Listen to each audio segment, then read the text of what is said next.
WKOPY, best country western station in all of South Texas, bringing you fine music from noon to midnight.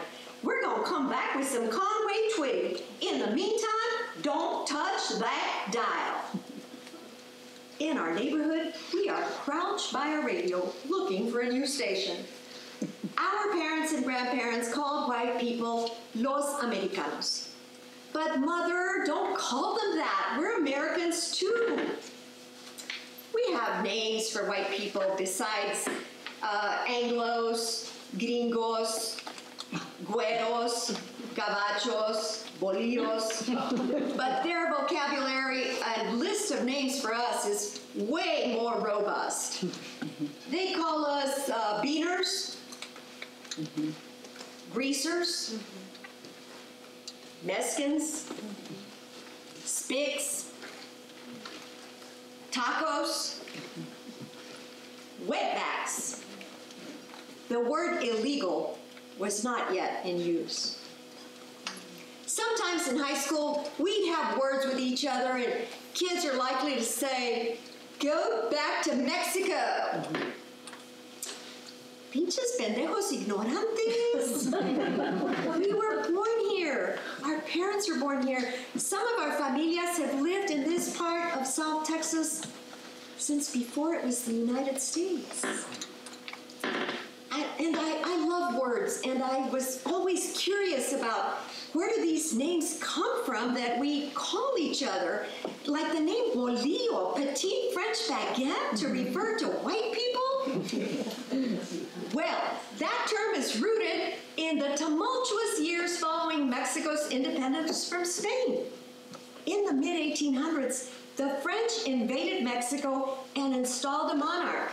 They put in Emperor Maximilian. So artisans and craftsmen came from France to Mexico City. Bakers brought with them their traditional breads and pastries. The Mexican people detested the French occupiers, and they began calling them bolillos. It's kind of like us being called tacos or beaners. Well, the French occupation lasted 5 years. No love lost with their departure. But French breads and pastries, the Mexican people had fallen in love with them, and they have remained forever. Walk into any panaderia in Mexico or any community in the United States with a large Mexican-American population. In San Francisco Mission, the Fruitvale, here in San Rafael, in mi pueblo, and you will find croissants, millefeuilles, baguettes, and bolillos. Another word I was curious about is the word gabacho. Gabacho is from the Catalan language of northern Spain, and it means foreigner. Now, the word gabacho is almost always accompanied by the all-purpose modifier pinche, as in ese pinche gabacho. Now, pinche has many meanings. Pinche is an all-purpose wonderful word. Pinche can mean stingy. How about after this play we go get a round of drinks? You can treat. No seas pinche. Pinche can also mean lousy, worthless, troublesome. These pinche sandals, when I first bought them, they gave me blisters. Now they're just so comfortable, and I love them. Well, these words we call each other, I wondered if the names we use to refer to white people cause them the sting we feel when racial epithets are hurled our way. So I've asked my white friends, and 2 of 1, they've said, no, not really. You know, you call me a gringo, you call me Anglo, doesn't really mean anything. Today, though, I think there is a word that has a significant burden and shame attached to it, and that's being called racist. Well-intentioned people, liberals, progressive, we are loath to believe that anything we think, say, or do could be perceived as, well, racist. And that word reminds me of being in the car with my son and a few of his soccer playmates. They were They were Berkeley, Oakland, Rainbow Coalition of kids, and I'm driving them to a soccer game, and they get to talking about dogs. The kind they have, the ones they like, the kind they hope to get one day. And somebody says, Tony, what kind of dog are you gonna get? My son's riding shotgun, and he looks at me, and he seems uncomfortable. So I jump in and answer, and I say, here's the deal, guys. We're never gonna get any kind of dog at our house. I don't like dogs. Actually, one bit me when I was in college, and I'm scared of them, so we're never gonna have any kind of dog at our house. End of story. A little voice from the back seat chimes in and says, but Irma, that's so racist.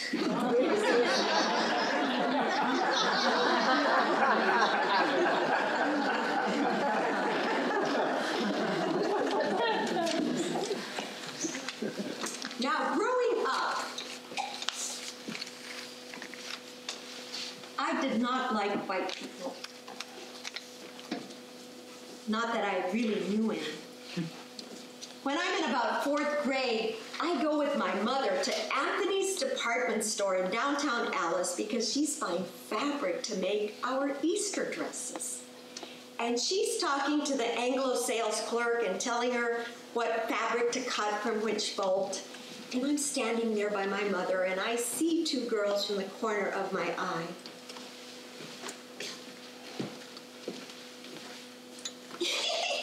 Lady, cut the material like this. How much Spanish do you know? Probably nothing, right? At least my mother can make herself understood in English.